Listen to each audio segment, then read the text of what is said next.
So I gave you the situation. Now this is a common one. You'll see this at home. How many people will keep their toothbrush in a dish? So when I grew up, our toothbrushes were all in the same dish, you know, small 2-bedroom house. Now, every time we flush the toilet, we get, you know, the small old toilet's a 3 to 6 foot fecal urine spray.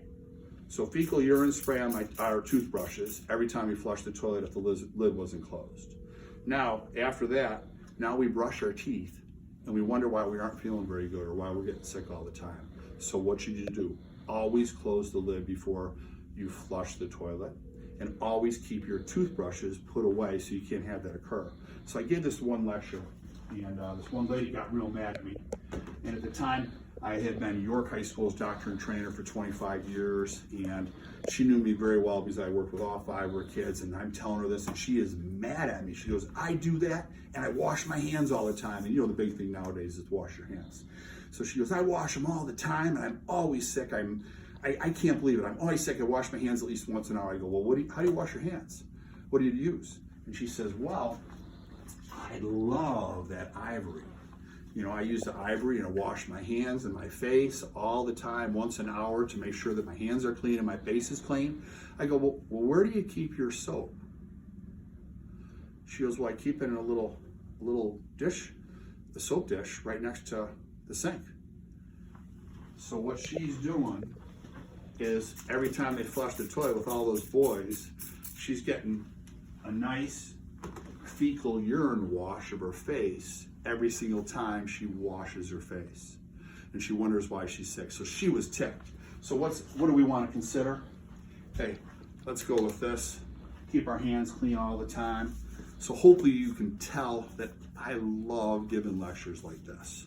So I'm going to have you test you one more thing. So if anyone here has a group, an organization that you would like for me to come and talk to, I would be honored, because my goal, if I can change one life, it's priceless. And this is an important test for you. I think this can add sometimes 2 to 4 years on some of our parents' lives. So there's a guy I started adjusting when I was young and was in school. I was lucky because he's like, you're 37, 39 years ago. He's like, you're terrible, Jevitz, you're terrible. He would yell at me and he goes, you stink, you can't adjust me, what's the deal? But he let me practice on him. So every about 4 to 6 weeks I'd adjust him. He gets older, he's president of the hospital board, president of the Y, president of everything, doing very, very well. He's retired, has a beautiful home. He's doing great with a great wife, and I'm going to see him, and I'm telling him about working out. And he still is working out, but not consistent. Consistency over time is success. I told you 90 days is the number I want you to remember. Why? Because for years, I knew 10 visits is what they gave me to get people better, fallacy. Then I thought 6 weeks is the number. No, I did studies on it. Worthless, not worthless, but not a great number. If you want to change somebody's life, it's 90 days. So we used to own a Gold's Gym. We had multiple offices at a gym. Our goal would be to sign up 1,000 people, because we knew that in 90 days, actually 6 weeks, after 6 weeks, about 93% of them would never return.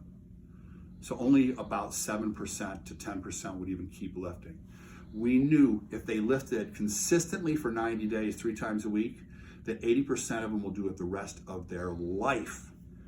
But guess what? People don't. They don't stay consistent. Most people will try stuff for 6 weeks. They come in, they go, I did physical therapy over at Joe Blow's and they were terrible. I did 6 weeks, I did improve. That doesn't mean they were terrible. You didn't do it enough time. I mean, I'd like to have a 6-pack, but good luck getting it in 6 weeks. So it's a minimum of 90 days for everything. And you want to have a specific written goal. So this guy tells me, hey, I want to get stronger. I go, okay. Instead of going now and then and working out because he can work out for free as CEO of the hospital, I said consistently 3 times a week. So anyway, we measured his strength. In 90 days, he increased his strength by 300%. The average 70-year-old will increase their strength by up to 300% in 90 days. He increased it 300%. He was stunned. So anyway, now he started getting into it. Now he's lifting all the time. He's like his old days when he was a Marine. He's like, I'm gonna freaking, I love this. I can kick some butt. I love it. So now he got into lifting. He was stronger than ever. He didn't know anybody his age that was as strong as him. So I said, let me test you on this. Strength is great, but what about balance? So I timed him. You should be able to stand on one foot with your eyes closed for 30 seconds. That's average on each foot. So that's average. So anyway, I timed him. It was 9 seconds on one foot, 11 seconds on the other foot. I'm like, that's terrible. Your likelihood of falling is pretty much guaranteed. So he goes, okay, for 6 weeks, I'm gonna do this. At the time, I didn't know it was 90 days.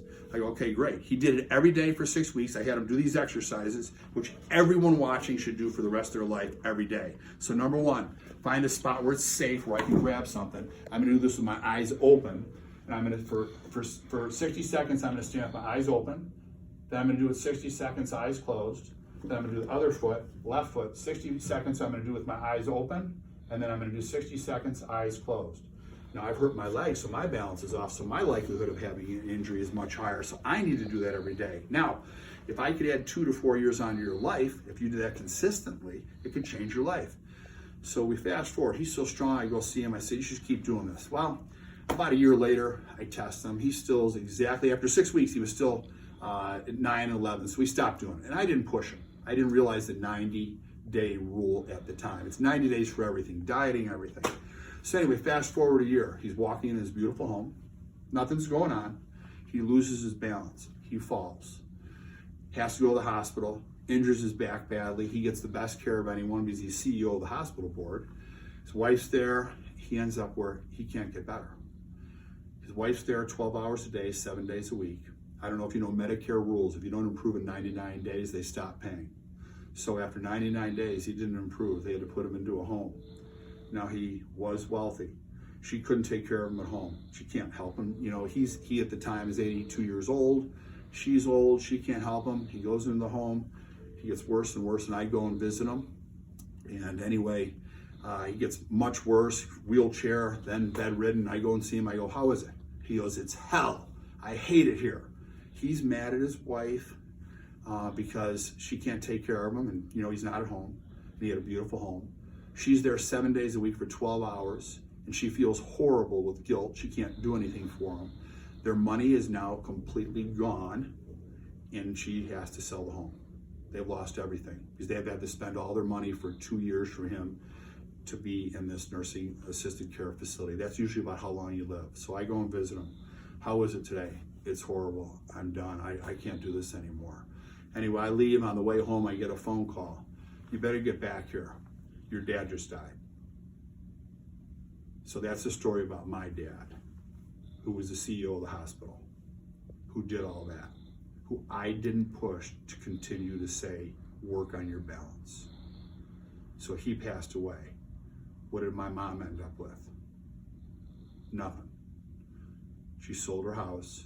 She now has a small condo. Everything gone. Cause of death, loss of balance. How important is balance? How important is it to continue to do something consistently, not only for 90 days, but for the rest of your life? So I adjusted him, and he was super strong, but without that balance, he didn't have it all. And I can show you, it was interesting because before he passed away, he said, one thing he helped me with a lot was the strength. I told you the average 70-year-old will say, oh, it's too late, I'm too old. It's never too late. I can't tell you how many people, we have an adjustment tool called a Pro Adjuster, which is a computerized adjusting tool. I can adjust a 95-year-old with no twisting or popping or torquing, and it's super safe and they have great results. This is what he gave me before he passed away. Because when I tested him on the balance, he told me, why do I have to do balance? I'm the strongest guy around. And he would sit there, this is his dumbbell from the Marines, 25 pounds. He would sit there and show me, he goes, how many guys do you know that are 82 years old that can still do 20 reps on both arms curls at 82? Well, it didn't do him any good if his balance was poor. So you want to have a combination of good balance as well as strength and balance and stay in great alignment. So